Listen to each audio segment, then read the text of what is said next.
Billy, thanks for coming on, and welcome to Late Night here at CBS. Thank you. The fan reaction to Adore, from what I read, it's been mixed because it's a departure for Smashing Pumpkins, right? Huh? Yes. And the reviewers, you know, who try to get into motivation as to why groups make certain albums, they claim it has something to do with your personal life. Yeah. You know, your marriage and the fact that your mom passed away, for which, by the way, you have my sympathy. Is there any truth in that, the reviewers' interpretation of Adore?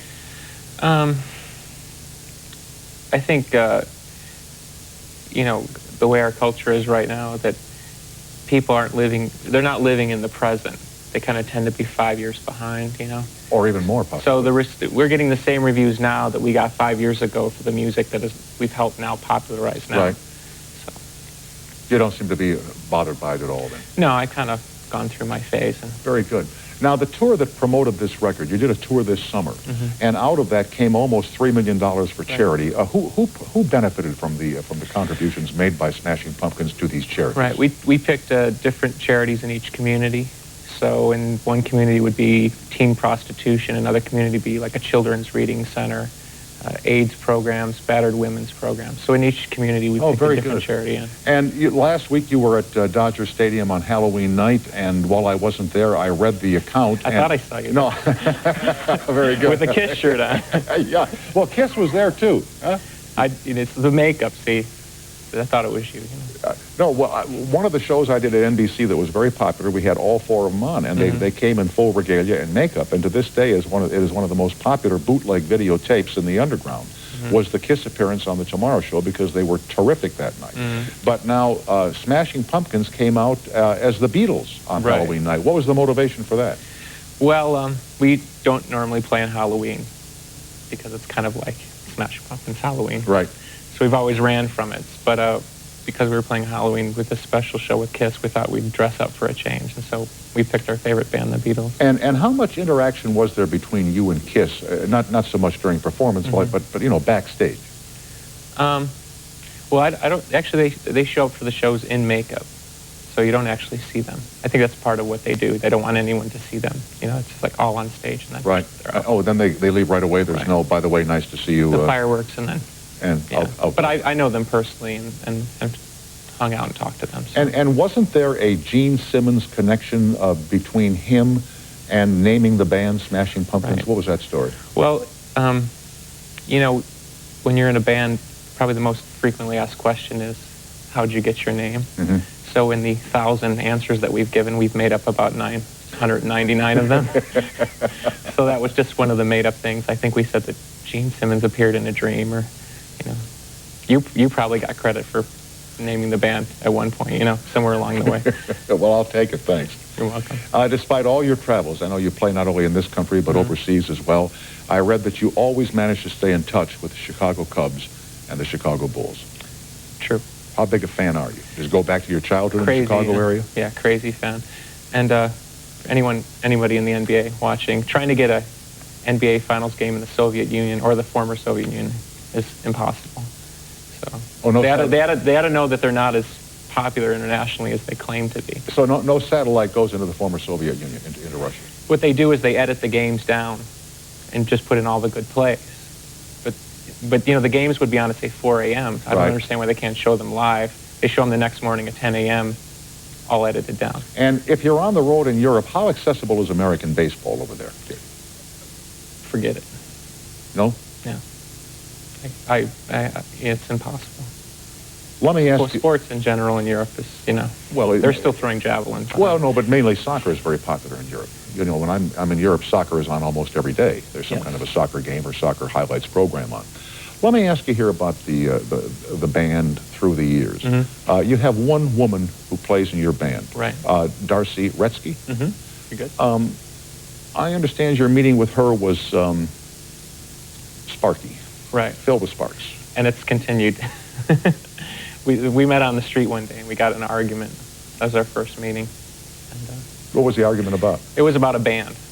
She thought the band was great. I thought they were terrible. We started an argument about it, and then she kind of said something along the lines of, you know, what makes you think you're so smart? Well, I have a band, and that's how we met. So it's been like that.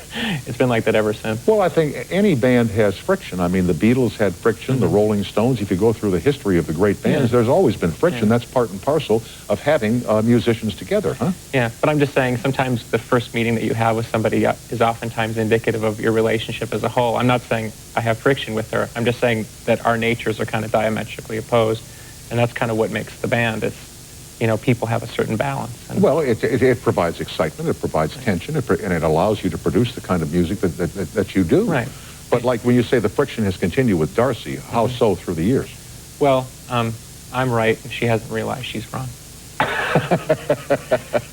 something along that line. And does it the phone is ringing right now. Does it ever spill over on stage between you two or any other band members? Yes. Well, what's happened? Oh, you know, people throw things and whip their instruments. And I mean, you know, we're a very intense group of people, and, you know, it kind of comes out that way. But that's what being in a rock band is for. It's not supposed to be about being dignified. It's supposed to be about being crazy and dangerous.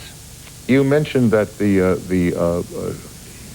dress up as the Beatles at Dodger Stadium was done because they're your favorite band.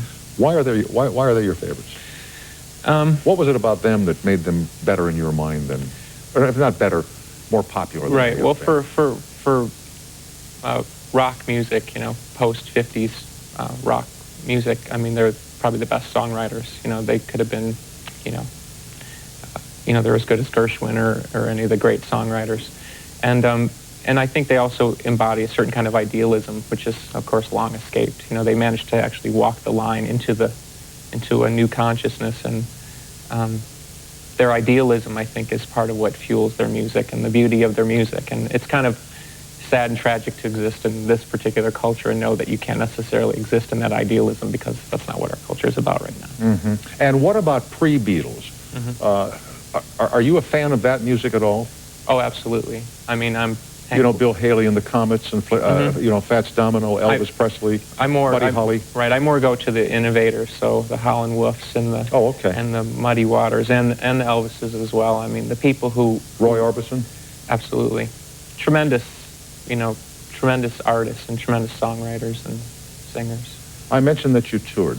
Talk to me about touring here, and the people that I've talked to who've toured, whether it be with music or with sports, the road is tough. Timetables are tough. Schedules are tough. Hotel accommodations are tough. Well, what is that like on the road? It's surreal, because you really do fall in that cliche where you're not really sure where you are. And there's a certain amount of, you kind of almost feel bad because, you know, you want to give everything that you have, but the process doesn't necessarily lend itself to giving everything that you have on a nightly basis. And so it's an odd relationship, because people come to the show so excited and they want to see the best you have to offer, and you can't give a disclaimer before the show. By the way, the hotel food was bad, and or the airplane was late. The plane was late, and they lost their luggage. But it goes with the territory. I'm pretty used to it. We're chatting tonight with Billy Corgan, who is the lead guitar on the Smashing Pumpkins. Their newest CD is called Adore. It's out now.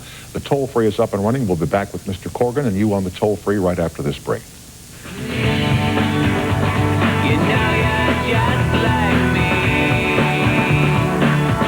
PJ on the toll-free in Tinley Park, Illinois. Hi, PJ, and welcome to CBS Late Night. Hello. Good evening, Tom. How are you? I'm fine, PJ. Hope you are, too. First of all, I wanted to let you know that it's really an honor to talk with you. Thank you. You are a class act, and Thank you. will be sorely missed next year. I appreciate that, PJ. Besides hearing about Oliver, we really like hearing about your mom also. By the way, I saw her Sunday. She's doing fine. I appreciate that. My dad was a big fan of hers. He passed away about 2 or 3 months ago. Hello, Billy. Good evening. I'm a big fan and also an XRT listener. Saw you guys recently at Metro and also at the World. And my question for you is, what are your feelings toward entertainers getting into politics, local, state, or national? Of course, most recently with the Minnesota now governor-elect. Right. Well, I think Jesse the Body, Ventura. Jesse the Mind now, as he calls Jesse the himself. Mind. I think him winning the election is a great thing, because I think at least it shows some sort of want and desire for truth in politics.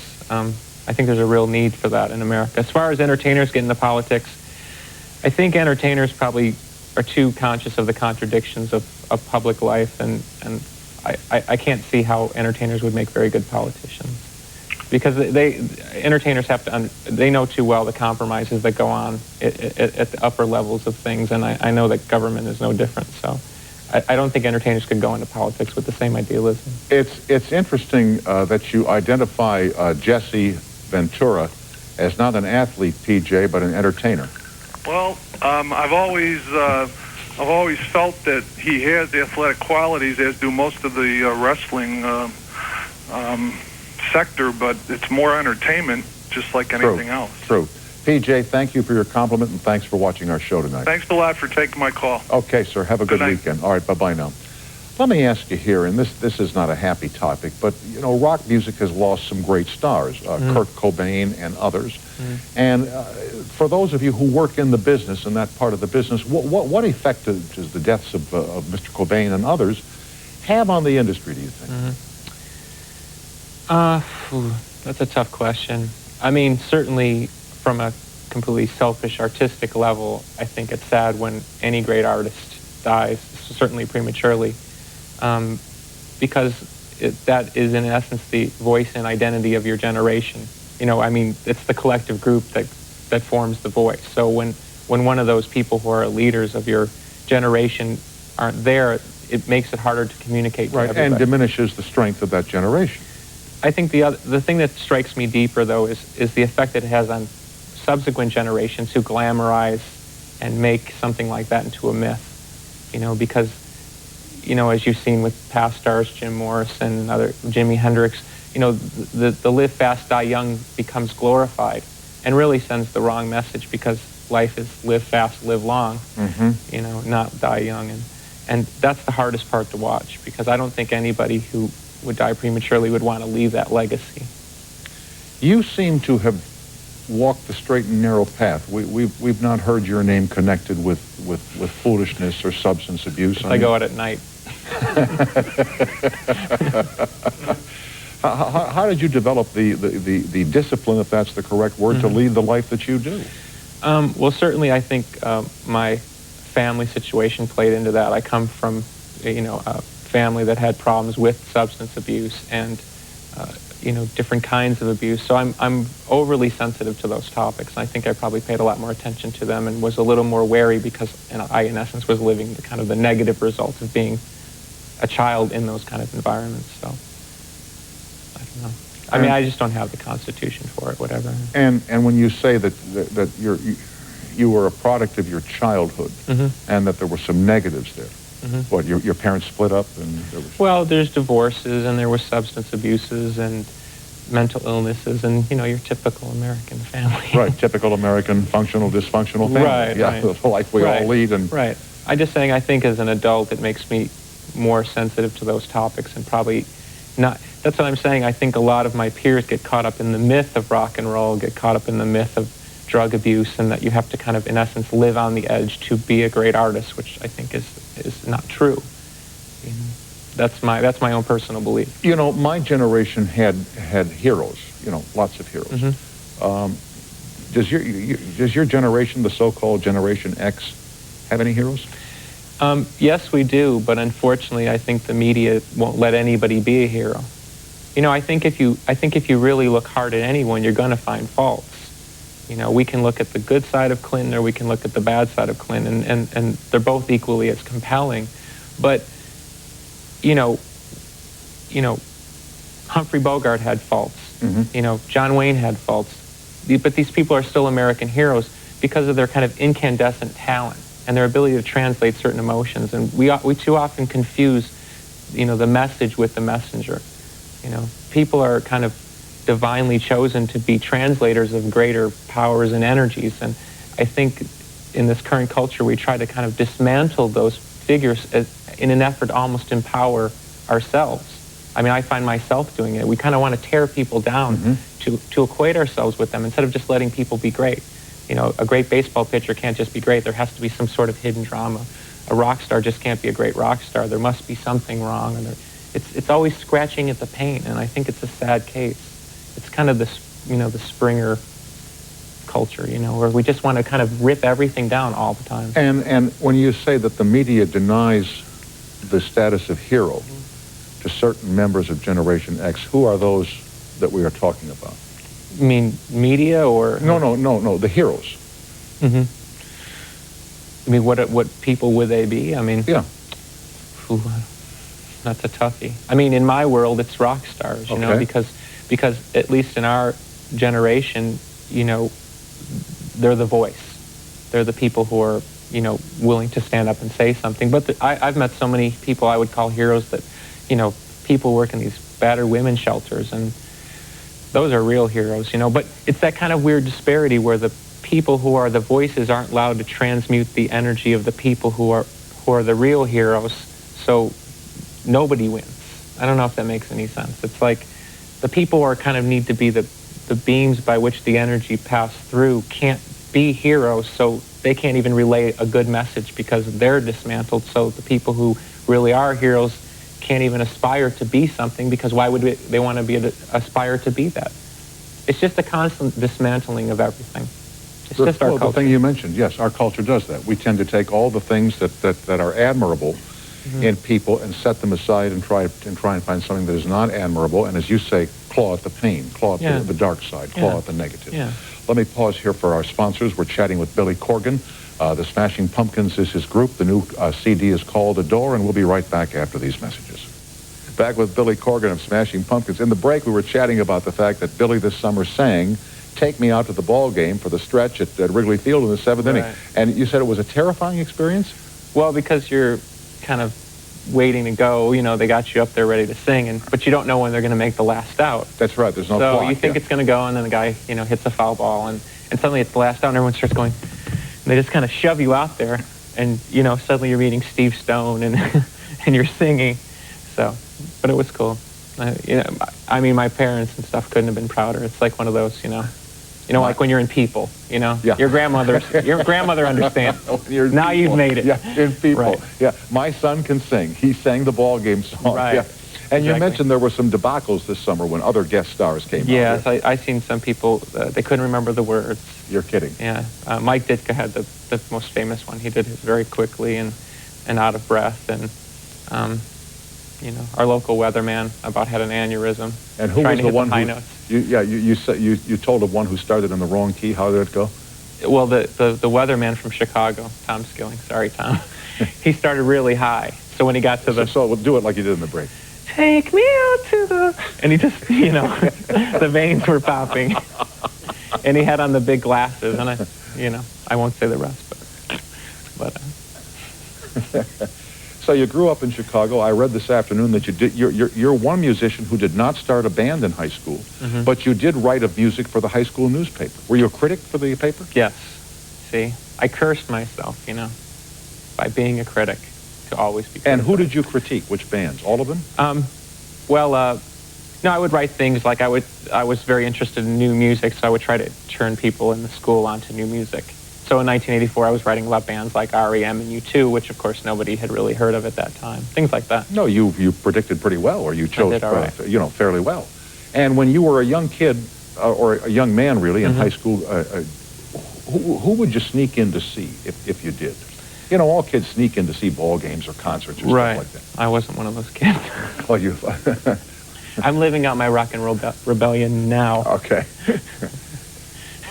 So what concerts did you pay your way into?